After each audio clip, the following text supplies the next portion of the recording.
Ugochukwu was a man every villager admired. Wealthy, kind, and deeply in love with his wife Ebube. The night Ebube gave birth to twins called Ada and Ebuka, she died. For 7 long years, he remained single, pouring all his love into raising Ada and Ebuka. The twins grew up inseparable. Ada was gentle and wise, Ebuka was brave and loyal. Then one afternoon, Ugochukwu saw a beautiful young lady named Chioma on his way to the farm. Ugochukwu was drawn to Chioma's beauty and then, he approached her. They fell deeply in love with each other and soon got married quickly. In no time, Chioma gave birth to a boy and a girl. The family grew in love and peace. Suddenly, Chioma began to develop a secret hatred for Ebuka. She became jealous of Ebuka inheriting his father's wealth. She wanted Ugochukwu's wealth all for her own child and soon began thinking of how to destroy Ebuka. One day, she made a delicious pot of soup. She added fufu, fish, and extra meat for Ebuka.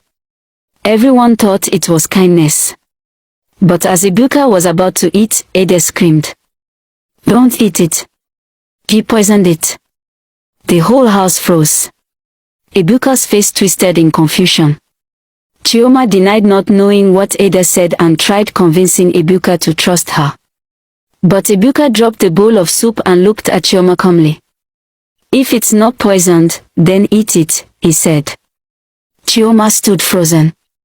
And at that moment, "If it's not poisoned, then eat it," Ebuka said. Chioma stood frozen. And at that moment, Chioma refused to eat the food. She began shedding fake tears denying being guilty and Ugochukwu, her husband, defended her. "My wife cannot do such a thing. How dare you accuse her?" Ugochukwu yelled at Ebuka.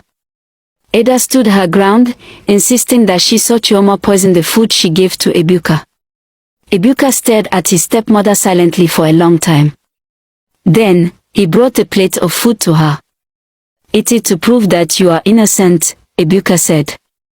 Chioma started shaking. She fell to the ground refusing to eat the food. Ugochukwu, her husband, can't take it anymore. He grabbed the bowl of food and threw it on Ebuka, and as from that day Ebuka hated his father and his stepmother. Chioma's plan didn't go well. She grew hatred for Ada for spoiling her plan. She didn't sleep that night. The next morning, she visited a feared native doctor deep in the forest. She cried fake tears and begged for a charm to make Ugochukwu turn against Ada. Ugochukwu became under a dark spell. He hated his children and became wicked to them.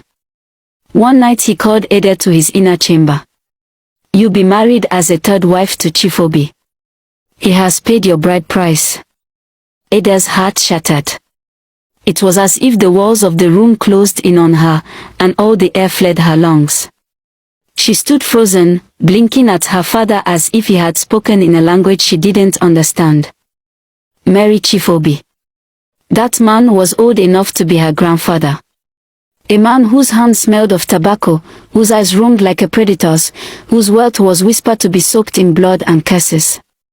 Tears gathered in her eyes, but she didn't let them fall. "Not yet. Papa, you didn't even ask me," Ada whispered, her voice cracking like dry wood.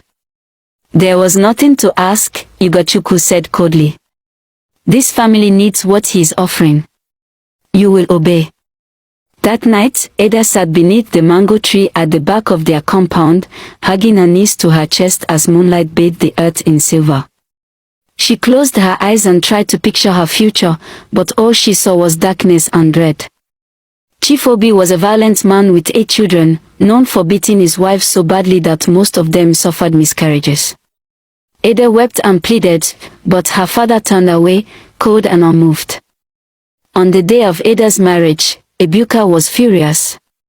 "Let's run away, Ada," he whispered one night.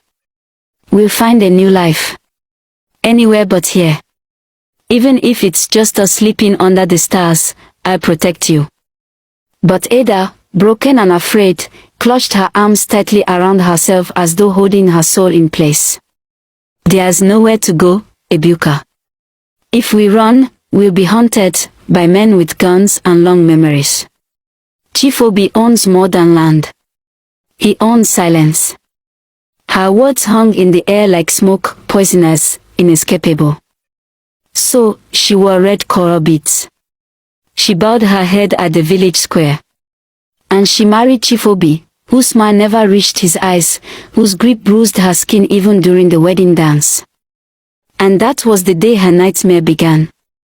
The compound gates shut behind her like a prison door.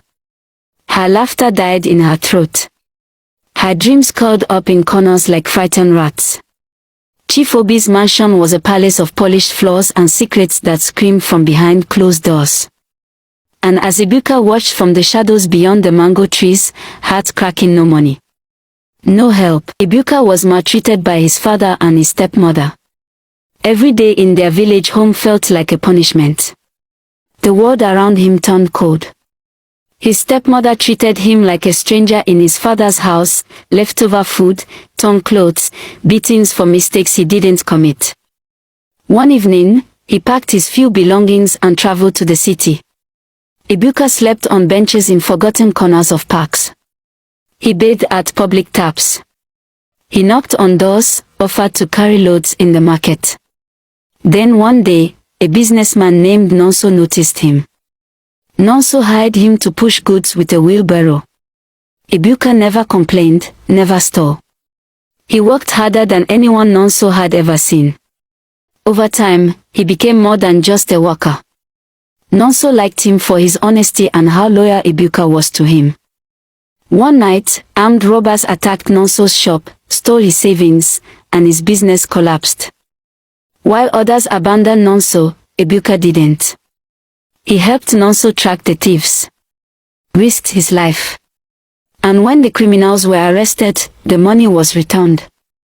This made Nonso like Ibuka and became closer to him.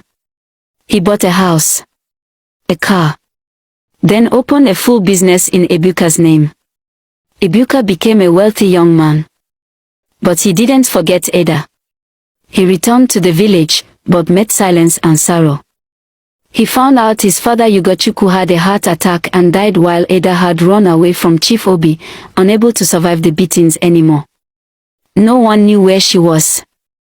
So Ibuka searched through forests, across villages until, in a dusty corner of a quiet settlement, he saw her. His twin. His soul. His sister. Her face lit up with tears when she saw Ibuka. She refused to go back to Chief Obi, saying that she was fed up. Ibuka felt pity for his sister. The bride price was returned to Chief Obi and Emika's father was buried. He inherited his father's wealth. As for his stepmother Chioma, she confessed and apologized to Ada and Ibuka, seeking their forgiveness. Ibuka felt a little pity for her and gave her a small hut to live in with her children because she was not to be trusted. Ibuka brought Ada to the city. For the first time in years, she slept peacefully. No shouts. No feast. Just quiet. Safe. She began helping at Ibuka's shop, arranging goods, and greeting customers. Her smile returned slowly. Then one day, Nonso walked into Ibuka's shop. He met Ada and liked her. He began visiting more often. Brought gifts, took her on dates. But he never rushed her. Never pressured her and, without hesitation, confessed his love for Ada. Months later, they were married in a simple ceremony, no noise, no crowd, just quiet joy wrapped in peace. No drums. No flamboyance. Just a soft breeze, the golden sun setting over the hills, and the voices of a few loved ones whispering blessings under the open sky. Ada wore a modest gown, her eyes glowing with a joy that words could never capture. Nonso stood beside her, not as a man of wealth or status, but as a man whose heart had chosen her above all else. In the city, they built a life of peace. It wasn't a mansion, but it was a home. A place where laughter replaced tears, where Ada no longer flinched at footsteps. And Ibuka. He returned to the city with a pure heart and a mind full of purpose. People pointed at him in admiration. He never bragged, never reminded anyone of the pain he'd faced. Because in the end, The boy they tried to poison became the man they could never destroy.